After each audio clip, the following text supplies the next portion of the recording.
Praise lord. దేవాతి దేవునికి వందనాలు.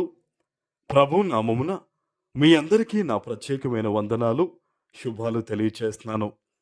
ఈ దినము కొరకు ఏర్పాటు చేయబడిన దేవుని వాగ్దానము సంఖ్యాకాండము 17వ అధ్యాయము 8వ వచనము.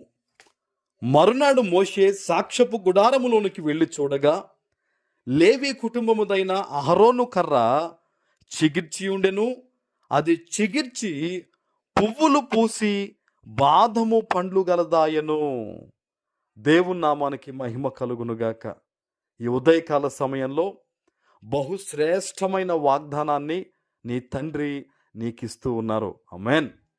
ఆనాడు అహరోను యొక్క కర్ర ఏమైందంటండి, అద్భుతమైన రీతిలో చిగిర్చి, ఒక ఎండిన కర్ర, ఆధారము లేని కర్ర, అంటు కట్టబడని కర్ర దేవుని పాదాల వద్ద సాక్ష్యపు గుడారములో ఉంచినప్పుడు అదేమైందంట, మొట్టమొదటిగా చిగిర్చిందంటండి.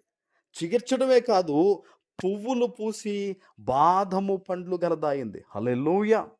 ఈరోజు ఒంటరి వైపోయిన నువ్వు బాధపడుతున్నావు కదా, నాకు అన్నీ ఉన్నా సరే నేను చెప్పుకోవడానికి ఒక మనిషి తోడు లేడని చెప్పేసి నువ్వు అనుకుంటున్నావు కదా.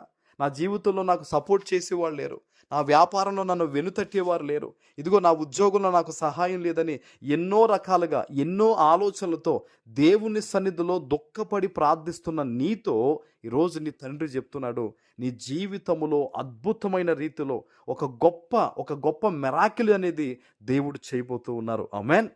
అద్భుతమైన రీతిలో ఇప్పటి వరకు చూడని నీ జీవితంలో నువ్వు చూడని సంతోషము, ఆ వెలుగు, ఆ కృప నీ మీదకి దేవుడు రప్పించబోతూ ఉన్నారు. ఆమేన్. దేవుని సన్నిధిలో ఉండడం అనేది నువ్వు మొదట నేర్చుకోవాలి. ఈ ఎండిన కర్ర ఎక్కడుందండి? సాక్ష్యపు గుడారములో ఉంది. అక్కడ ఉంది కాబట్టే దేవుడు ఆ ఎండిన కర్రను చిగురింపజేసి పువ్వులు పూచి బాదము పండ్లు కాచే విధంగా దేవుడు చేశాడు. ఈరోజు నువ్వు ఎక్కడ నుంచి ఏ పరిస్థితుల్లో ఉండి ఈ వాగ్దానాన్ని వింటూ ఉన్నావో, నీవు చిగురించాలంటే, నీ ఆత్మీయ జీవితం మొదట అభివృద్ధి పొందాలంటే, చిగురించాలంటే, నీ చేతి పనులు దీవించబడాలంటే, నీ మనసుకు నెమ్మది కలగాలంటే ఖచ్చితంగా నువ్వు దేవునితో అంటు కట్టబడి ఉండాలి. దేవుని వాక్యము నీ హృదయములో ఉండాలి. నీవు దేవుని సన్నిధిలో ఉండే వ్యక్తిగా ఉండాలి. హల్లెలూయా. అపవాది ఒక మనిషిని పట్టుకుని పీడిస్తూ ఉన్నాడంటే ఆ వ్యక్తిలో మొదట దేవుని వాక్యము లేకపోవడం, రెండవది ఆ వ్యక్తి దేవునితో లేకపోవడం. అంతే కదండి. ఈరోజు చాలామంది జీవితాల్లో భయంకరమైన శోధనలు ఏంటంటే వారిలో మొదట దేవుని వాక్యం లేకపోవడం. వాక్యము తెలిసిన వారు ఎంత మాత్రము కూడా భయపడరండి. ఈరోజు దేవుడు చెప్తూ ఉన్నాడు, నీ జీవితంలో గొప్ప కార్యాలు దేవుడు చేయబోతున్నాడు. ఎలా జరుగుద్దండి? ఎంత అద్భుతం, ఎలా చేస్తారండి దేవుడు అని అనుకుంటున్నావా? ఈ ఎండిన కర్రను దేవుడు ఎలా చిగురింపజేశాడు? ఎండిన కర్రను చిగురింపజేయడంతో పాటు పువ్వులు పూచే విధంగా ఆ కర్ర మొక్క దేనికి అంటుకట్టబడలేదు. మరి ఏ విధంగా ఇంత గొప్ప కార్యం జరిగింది? దేవుడు చేశాడు. అదే విధంగా నువ్వు నమ్ము, నీ జీవితంలో కూడా దేవుడు గొప్ప చిగురింపు ఆయన ఇవ్వబోతూ ఉన్నాడు. ఆయన హల్లెలూయా. ఆమేన్. నువ్వు నమ్మంతే నువ్వు దేవుని మహిమను చూడబోతూ ఉన్నావు. నువ్వు నమ్ము, ఫలింపు చూడబోతూ ఉన్నావు. నువ్వు నమ్ము, ఆశీర్వాదాలు అనేది నీ పాదాల వద్ద దేవుడు పెట్టబోతూ ఉన్నాడు. ఆమేన్. నువ్వు దేవుని వాక్యాన్ని పట్టుకో, వాగ్దానాన్ని పట్టుకో, పరిపూర్ణమైన నమ్మకాన్ని దేవుని పట్ల కనపరచు.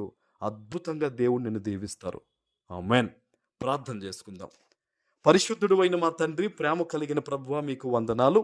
ఈ ఉదయకాల సమయంలో మీరిచ్చిన ఈ గొప్ప వాగ్దానము ప్రతి బిడ్డ జీవితంలో ఫలించి నెరవేర్చమని యేసు నామమున ప్రార్థిస్తున్నాను తండ్రి. ఆమేన్.